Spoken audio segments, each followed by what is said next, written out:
5 times the Obama admin insisted cash was the only way to pay Iran.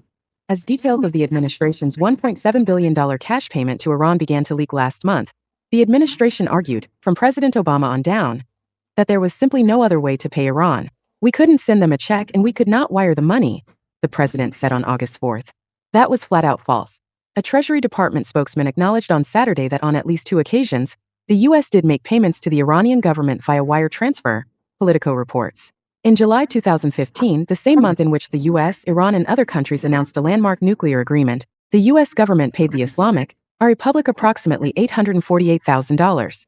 That payment settled a claim over architectural drawings and fossils that are now housed in the Tehran Museum of Contemporary Art and Iran's Ministry of Environment, respectively. Then, in April 2016, the U.S. wired Iran approximately $9 million to remove 32 metric tons of its heavy water, which is used to produce plutonium and can aid in the making of nuclear weapons. But that didn't stop the administration on at least 5 occasions from claiming otherwise.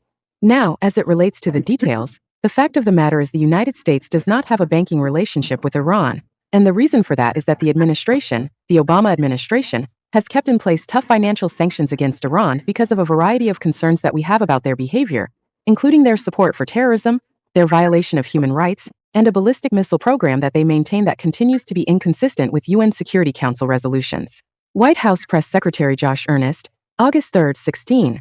Iran was at that time, and frankly still is to some degree, relatively disconnected from the international financial system, and so that raised certain challenges in getting them their money. It couldn't be done over wire transfers, so, bearing in mind that we had to figure out ways to get them the money. We've never reestablished a direct banking relationship with Iran and still, frankly, don't intend to do so. State Department Deputy Spokesperson Mark Toner, August 3, 16. The reason that we had to give them cash is precisely because we are so strict in maintaining sanctions, and we do not have a banking relationship with Iran that we couldn't send them a check, and we could not wire the money. President Barack Obama, August 4, 16. The reason that paper currency was used to make the transfer is because there's no banking relationship between the United States and Iran. So it's because of our commitment to ensuring the isolation of Iran that the transaction was carried out in this way. White House Press Secretary Josh Earnest, August 22, 16. Treasury Department spokeswoman Dawn Selak said in a statement the cash payments were necessary because of the effectiveness of U.S. and international sanctions, which isolated Iran from the international finance system. September 6, 16. This means the administration's 2 key claims about the $1.7 billion cash payment: 1, that it was separate from the release of American hostages, and 2, it couldn't have been done any other way, have been exposed as completely untrue. So was this gross incompetence, or was it purposeful deception?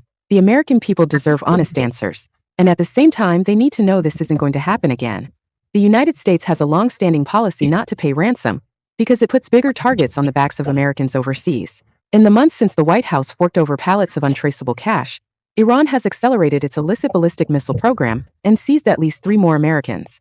That's why this week, the House will vote on Chairman Royce's bill to block future ransoms and stop cash payments to Iran, the world's leading state sponsor of terror, for any reason.